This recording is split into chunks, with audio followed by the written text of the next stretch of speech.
Welcome back, medicos. Let's kick off this explainer by putting on our attending physician hats. Today, we're going to master the high-yield nuances of biosimilars. This is a topic that's absolutely crucial, not just for crushing board exams like the USMLE, but for your day-to-day clinical practice. Like the phrase on the screen says, "Aaj hum samjhenge." Today, we are really going to understand why a biologic drug substitute is never just a simple copy-paste. We're bridging that critical gap between basic regulatory pharmacology and real-world clinical safety.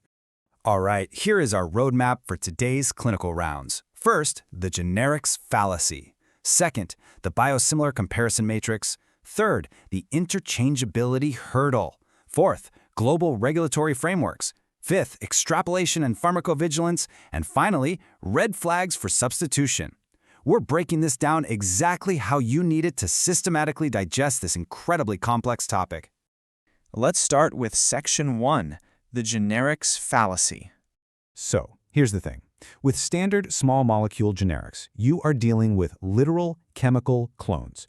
They are exactly identical to the reference drug, which means automatic substitution rules at the pharmacy generally work seamlessly. But the biologic reality, totally different beast. These are massive, incredibly complex proteins. Biosimilars are highly similar, sure, but they are absolutely not identical. Because of that, automatic substitution rules just do not apply without very specific regulatory green lights. And honestly, treating biologics like simple generics is exactly why substitutions can fail catastrophically on the wards. I mean, think about non-medical switching. Changing a stable patient's med purely for cost reasons? That risks triggering a massive nocebo response or completely wrecking their remission. Then there's traceability. If a pharmacy ignores this and fails to document the exact product name and lot number, our pharmacovigilance is basically ruined. Plus, assuming uniformity is a huge trap. You can't assume substitution rules are the same everywhere, because different regulatory bodies have completely different playbooks.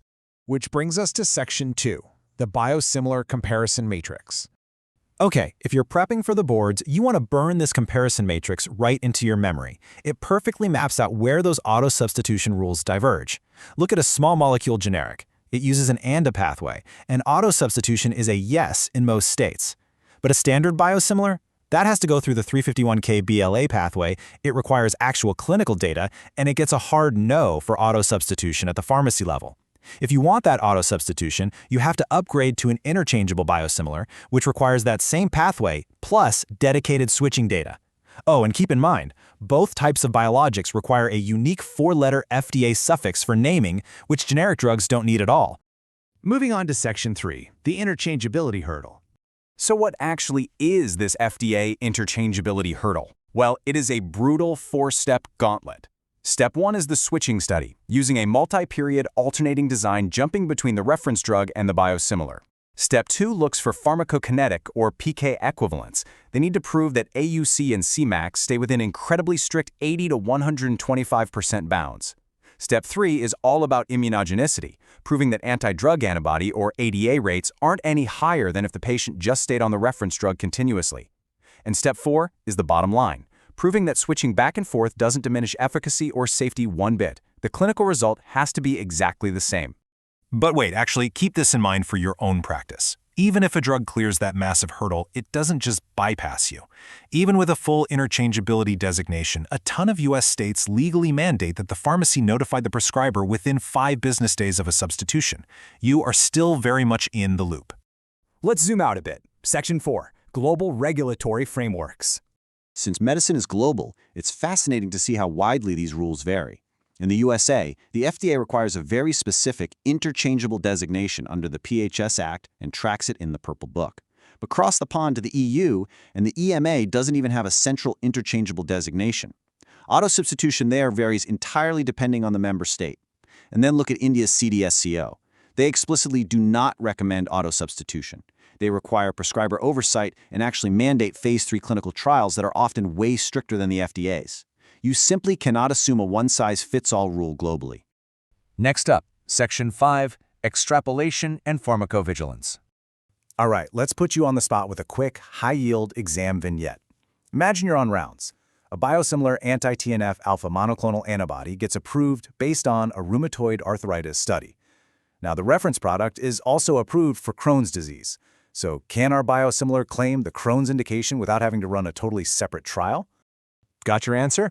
The answer is yes, but, and it's a huge but, only if it passes a very strict three-part extrapolation test. You can't just assume it works. First, the mechanism of action has to be completely identical in the new indication. Second, the safety and immunogenicity profile has to be consistent across both conditions. And third, the regulator has to be totally satisfied with the scientific justification. It is never automatic. Now, once that drug is out in the wild, the real safety monitoring kicks in. To protect patients post-approval, traceability systems are absolutely non-negotiable. We have to be able to accurately pin any adverse events to the exact biologic used. That means using the FDA's four-letter suffix for lot-level tracing, in systems like MedWatch and FAERS. Over in the EU, they use a central database called EudraVigilance. We also lean heavily on REMS, risk evaluation and mitigation strategies, and real-world evidence pulled right from EHRs. Traceability is literally the backbone of pharmacovigilance. And finally, Section 6, Red Flags for Substitution. Okay, as the attending, this is where you have to draw the line. Memorize these 4 massive red flags. You hit the brakes on a substitution if 1. There's no designation, meaning it's not legally interchangeable in your specific jurisdiction. 2. A prior adverse reaction. If your patient has a documented history of anti-drug antibodies or hypersensitivity to that specific biosimilar, you do not switch them. 3. The patient is unstable. If they're in an active disease flare, switching adds a giant confounding variable, making it impossible to know why they're getting worse. And 4, no traceability. If the pharmacy can't document the product name and lot number, you literally cannot manage patient safety. Before you head back out to the wards, I want you to anchor yourself to this one foundational principle for biologic medicines. One molecule, many versions. One standard, evidence. So biosimilars are definitely not generics, and interchangeable drugs, totally distinct from standard biosimilars. Designations, traceability, and your direct clinical oversight, none of that is optional. As we wrap up this explainer, I want to leave you with a thought to chew on. How is your next prescription oversight, or, lack thereof, going to impact a vulnerable patient's immune response? Definitely something to keep in mind on your next set of rounds.